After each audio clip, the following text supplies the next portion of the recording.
जय श्री कृष्णा। कैसे हैं आप लोग फ्रेंड्स। आज की चर्चा जो होने जा रही है वो परम सात्विक ग्रह देवगुरु के बारे में होने जा रही है। जैसा कि हम सभी लोग जानते हैं, देवगुरु इस समय अतिचारी चल रहे हैं और सन 32 तक ये अतिचारी चाल ही चलने वाले हैं। और अतिचारी चाल में ग्रह की चाल जो होती है इतनी तीव्र हो जाती है कि वो सामान्य से कई गुना अधिक दौड़ने लगता है, रफ्तार पकड़ लेता है। ऐसी स्थिति में देवगुरु का राशि परिवर्तन बहुत शीघ्र ही हो जाता है और देवगुरु अब अपने राशि परिवर्तन के बिल्कुल समीप हैं। इस समय जैसा कि हमने चार्ट में आपको दिखा रखा है, देवगुरु की डिग्री जो है वो 26 हो चुकी है और 30 होते ही ये आपकी कर्क राशि में प्रवेश कर जाएंगे। कर्क राशि में प्रवेश करने के बाद इनका जो योग बनेगा वो ग्रहों के साथ किस तरीके से बनेगा और किस तरीके से ये आपको लाभान्वित करते हुए दिखाई देंगे। चीज़ें आपके लिए बहुत अच्छे तरीके से होने वाली हैं और जितना भी आपका कुछ भी बिगड़ा है उसको, क्योंकि सप्तम भाव जो होता है वो बेहद महत्वपूर्ण भाव होता है और कर्क राशि में देवगुरु जो होते हैं दिग्बल प्राप्त हो जाता है। अब कर्क राशि में आएंगे, हालांकि ये जो चर्चा होगी वो समस्त 12 राशियों के लिए प्रभावी रहने वाली है, लेकिन आपके लिए विशेषतः प्रभावी रहने वाली है क्योंकि ये केंद्र भाव में आ जाएंगे। और केंद्र भाव में आकर आपके लिए, क्योंकि अक्टूबर आते ही देवगुरु अपना राशि परिवर्तन करने जा रहे हैं, तो ये इनका जो जाने का समय है ये बहुत विशेष रहने वाला है। और साथ ही साथ राशि परिवर्तन करके ये किस तरीके के आपको प्रभाव देंगे उनका मोटा मोटी तौर पर हम यहाँ पर विश्लेषण करेंगे। तो बने रहिए हमारे साथ इस वीडियो में, एंड तक आपको बहुत कुछ जानने के लिए मिलेगा। वीडियो बहुत ज्ञानवर्धक होने वाला है। यदि आपके लग्न में कुंडली के प्रथम भाव में 10 नंबर बना हुआ है तो ये राशिफल आपके लिए है। कुंडली में कहीं भी चंद्रमा के साथ 10 नंबर बना हुआ है तो ये राशिफल आपके लिए है। कुंडली ना होने की स्थिति में आप इसे नाम राशि से भी देख सकते हैं। यदि अभी तक आपने अपने इस चैनल को सब्सक्राइब नहीं किया है तो प्लीज़ सब्सक्राइब कर लीजिए, वीडियो को लाइक कर दीजिए, चैनल को शेयर कर दीजिए। इससे होगा क्या कि हमारे आने वाले हर वीडियो की नोटिफिकेशन मिल सकेगी आपको सबसे पहले। एक प्यारा सा कमेंट करना बिल्कुल ना भूलें। कमेंट से हमें बहुत मोटिवेशन मिलता है, हौसला मिलता है और ये पता चलता है कि आप और क्या जानना चाहते हैं। तो ये जो स्थितियाँ उत्पन्न हो रही हैं ये बहुत ही सुंदर उत्पन्न हो रही हैं, क्योंकि ग्रह जब अपने संपूर्ण काल में आपको अपने प्रभाव नहीं दे पाता है तब क्या होता है, वो जाते समय उस भाव के समस्त प्रभाव आपको एक साथ प्रदान कर देता है, जिसकी वजह से जीवन में सात्विकता, क्योंकि देवगुरु सात्विकता के कारक है, ऐसी चीज़ों के कारक हैं जो जीवन से लेकर आरंभ तक, आरंभ से मृत्यु तक, ये सारी चीज़ें जितनी भी आप करते हैं उसमें अगर सकारात्मकता ना हो तो वो चीज़ें बेमानी हो जाती हैं। यहाँ पर देवगुरु का अस्तित्व जो है बहुत महत्वपूर्ण है, क्योंकि षष्ठ भाव में ये आपकी जॉब के लिए चीज़ों को अच्छा करते हुए दिखाई देंगे। वर्क स्थान पर किसी भी प्रकार की नेगेटिविटी बनी हुई थी, कहीं से भी नकारात्मकता आ रही थी या कुछ भी आपके साथ विषम हो रहा था, शत्रु पक्ष आपको परेशान कर रहे थे, कंपटीटर आपको हरा रहे थे या फिर आपकी बीमारियां आपको परेशान कर रही थी। बीमारी घर में किसी भी सदस्य को ग्रसित हो सकती है, इसलिए यहाँ पर बीमारी संपूर्ण परिवार में से किसी भी सदस्य के लिए ऊर्जा चर्चा का विषय रहता है। ये सारी चीज़ें अगर आपको परेशान कर रही थी या फिर वर्क प्लेस पर किसी प्रकार की समस्या आ रही थी, आपके खर्च बहुत ज़्यादा हो रहे थे, खर्चों पर नियंत्रण नहीं लगा पा रहे थे, धन आने में किसी प्रकार की दिक्कत हो रही थी, इन सभी समस्याओं को देवगुरु अब समाप्त करते हुए दिखाई देंगे। धन संचयन भी होगा, पैतृक संपत्ति की भी लाभ आपको मिलता हुआ दिखाई देगा, कुटुंबियों से रिलेशन भी आपके मधुर होते हुए दिखाई देंगे। यहाँ पर चीज़ें आपके लिए बहुत ही उत्तम से उत्तम होते हुए दिखाई देंगी, क्योंकि देवगुरु के बारे में कहा जाता है कि देवगुरु सदैव आपके लिए शुभ ही करते हैं।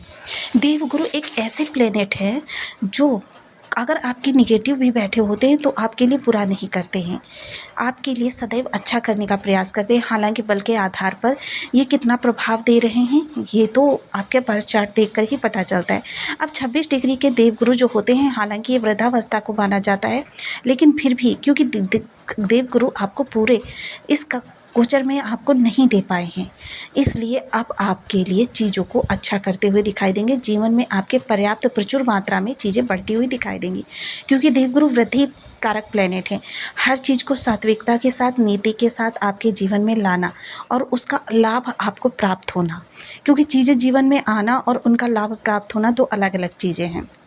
सपोज कीजिए आपने गाड़ी खरीदी, लेकिन गाड़ी आप कभी चला ही नहीं पा रहे, कभी छोटे भाई बहन, कभी आपके बच्चे, कभी आपकी वाइफ उसे लेकर चले जाते हैं और आप पता चलता है किसी से लिफ्ट लेकर या फिर बस के द्वारा जाते हैं, कार्यस्थल पर। तो ये सारी चीज़ें जो हो जाती हैं, यानी कि उस गाड़ी का आपको सुख ही नहीं मिला। आपने चीज़ तो खरीद ली लेकिन उसका आपको सुख नहीं मिला।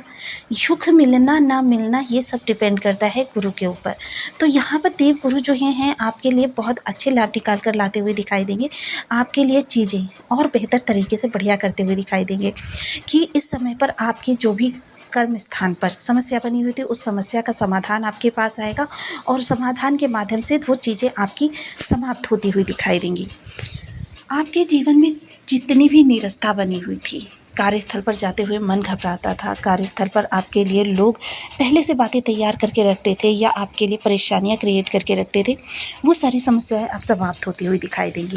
द्वादश भाव कोर्ट कचहरी परेशान कर रही थी, विदेश से जुड़े हुए कार्य पूर्ण नहीं हो पा रहे थे या फिर आपके लिए कहीं से भी धन संचयन यानी इन्वेस्टमेंट नहीं हो पा रहा था, क्योंकि इन्वेस्टमेंट के कारक यहाँ पर गुरुदेव की दृष्टि है। इस समय खर्चे बढ़ रहे थे, अनावश्यक खर्चे आ रहे थे, इन सब चीज़ों से देवगुरु अब राहत दिलाएंगे। धन भाव में तो सबसे पहले आपको वाणी के माध्यम से कोई लाभ हो सकता है, बड़ा लाभ हो सकता है।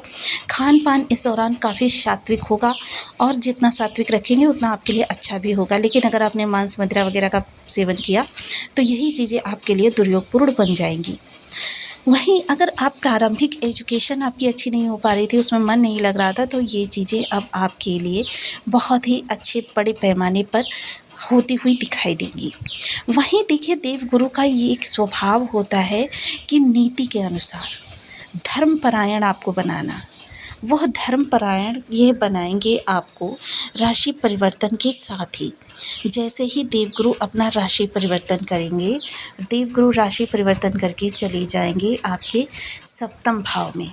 सप्तम भाव, क्योंकि ये अक्टूबर में राशि परिवर्तन होने जा रहा है। अब मात्र 15 से 20 दिन शेष बचे हुए हैं देवगुरु के राशि परिवर्तन के।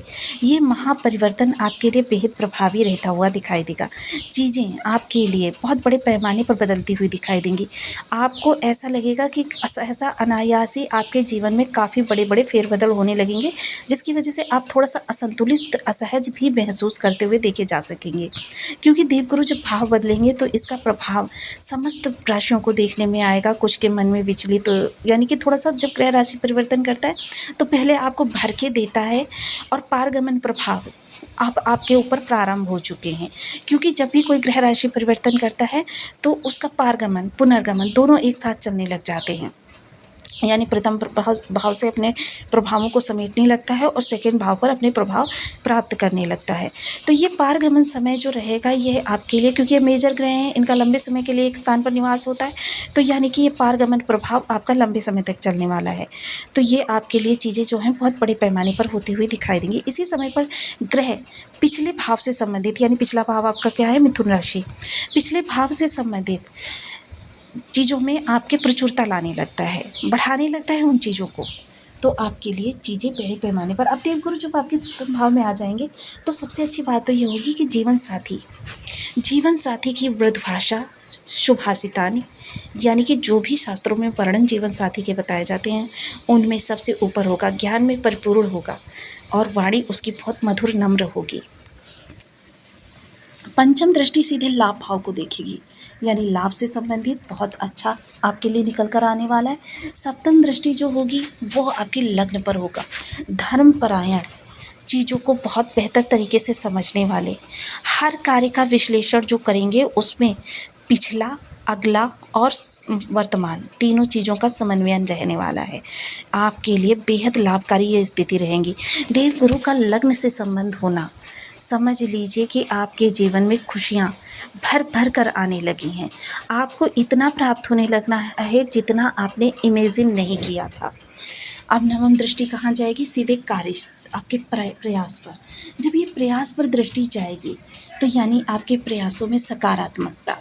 देखिए मोस्टली मैंने हमेशा आपको बताया है कि किसी भी भाव को अगर आप देख रहे हैं तो वहाँ भाव, भावपति, राशि, राशिपति, इन 4 का प्रभाव एक भाव पर होता है। वहीं नवांश के माध्यम से भी किसी ग्रह का प्रभाव आ जाता है, तो समझ लीजिए 6-7 ग्रहों का प्रभाव एक भाव पर सदैव बना रहता है, जिसकी वजह से क्या होता है कि आप एक ग्रह को सही करते हैं तो दूसरा वहाँ से जो विषमता बना रहा होता है वो आपको परेशान करने लगती है।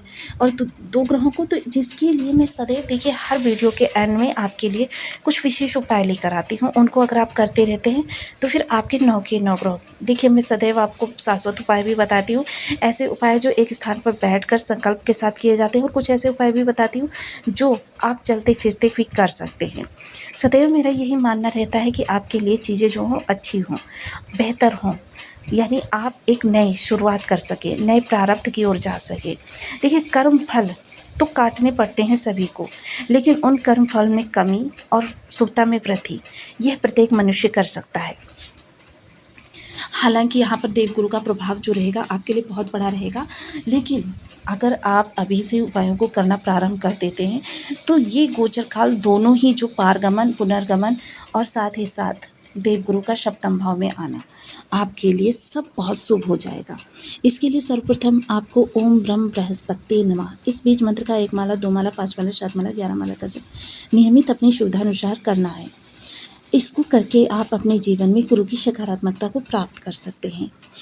इसके अलावा देखिए अपने नहाने के जल में थोड़ा सा हल्दी पाउडर डालकर नहाएं।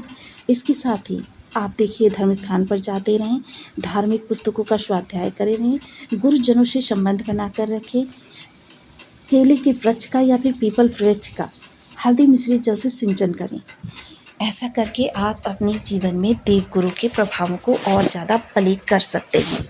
इसके अतिरिक्त जीवन में आपके देवगुरु की सकारात्मकता कहाँ से निकल कर आती है? अगर आपके घर में दादाजी या दादी जी हैं, उनके साथ क्वालिटी टाइम स्पेंड करें, उनकी खुशियों की ध्यान रखें, किस चीज़ में उनको प्रसन्नता मिलती है। गुरुजनों का सम्मान करें, साधुजनों का सम्मान करें, धर्म स्थान पर नित्य प्रति जाएं। देखिए धर्म स्थान पर जाने का मतलब ये नहीं है कि आप जब पूजा करें तभी जाएं। इसके लिए आप जब कार्यस्थल पर जा रहे हैं, स्कूल जा रहे हैं या मार्केट जा रहे हैं, तब भी वहाँ 5 मिनट रुककर आप अपनी जो नेगेटिव ऊर्जा है वहाँ पर छोड़ सकते हैं। आपके लिए बेहद शुभ स्थितियों का निर्माण करने में गुरुदेव बेहद सहायक हैं। जैसा कि हमने बताया कि गुरु की सकारात्मकता हर स्थान पर जरूरी होती है, तो उस सकारात्मकता को हम इन्हीं उपायों के द्वारा